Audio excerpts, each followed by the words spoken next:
छोटी बड़ी खबरों के लिए जुड़े रहिए बुंदेली न्यूज़ चैनल के साथ। चैनल को सब्सक्राइब, लाइक और फॉलो करें। बुंदेली न्यूज़ चैनल को नगर के हर गली मोहल्ले से रिपोर्टर और संवाददाताओं की आवश्यकता है।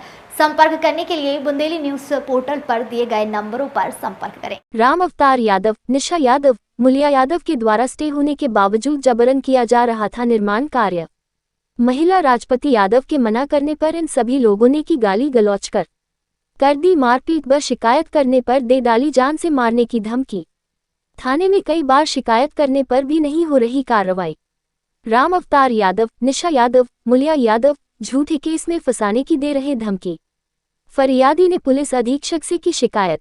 हरपालपुर थाने का मामला। छतरपुर हरपालपुर सोमवार को आज एसपी ऑफिस पहुंचे रईस यादव और राजपति यादव पत्नी बाबूलाल यादव हरपालपुर के द्वारा आवेदन देकर बताया गया कि हरपालपुर की ही राम अवतार यादव, निशा यादव, मुलिया यादव के द्वारा उनके स्वामित्व के प्लाट पर जबरन कब्जा किया जा रहा है, जिसका उन्होंने स्टे भी ले रखा है, लेकिन उनके द्वारा लगातार निर्माण कार्य कराया जा रहा है, जिसकी शिकायत हरपालपुर थाने में करीब 2 से 3 बार फरियादी के द्वारा की जा चुकी है, लेकिन पुलिस के द्वारा अब तक कोई कार्रवाई नहीं की गई, जिससे परेशान होकर उन्होंने आज एसपी कार्यालय आकर एसपी आगम जैन को अपनी आप बीती सुनाई और कहा कि हम लोग काफी समय से परेशान हैं। यह बालू माफिया दबंग है और उनके द्वारा हमारे प्लांट पर कब्जा किया जा रहा है। रोकने पर गाली गलौज करते हैं और मारपीट की बजान से मारने की धमकी देते हैं और मेरी दुकान का जबरन गुंडागर्दी के दम पर सामान फेंक दिया, जो वीडियो में देख सकते हैं, और हमारी झूठी 181 पर शिकायत भी कर रखी है और हमारी कोई सुनवाई नहीं हो रही। इसलिए आज एसपी आगम जैन को आवेदन दिया है और न्याय की गुहार लगाई है। अब देखना होगा कि एसपी आगम जैन क्या कार्रवाई करते हैं।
अभी फाइनल नहीं हुआ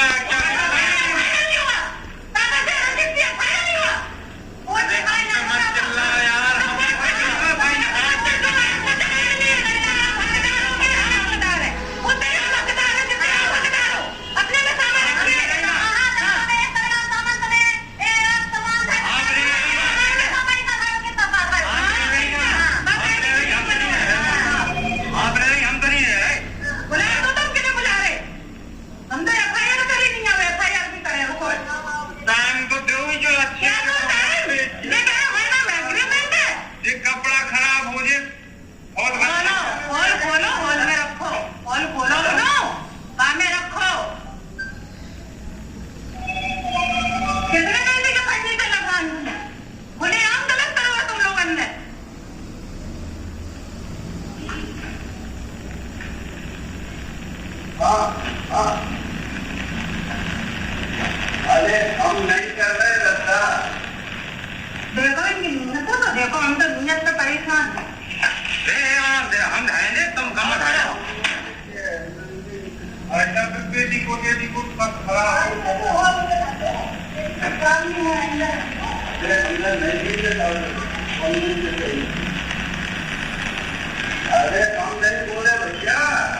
नाम रहीश यादव है।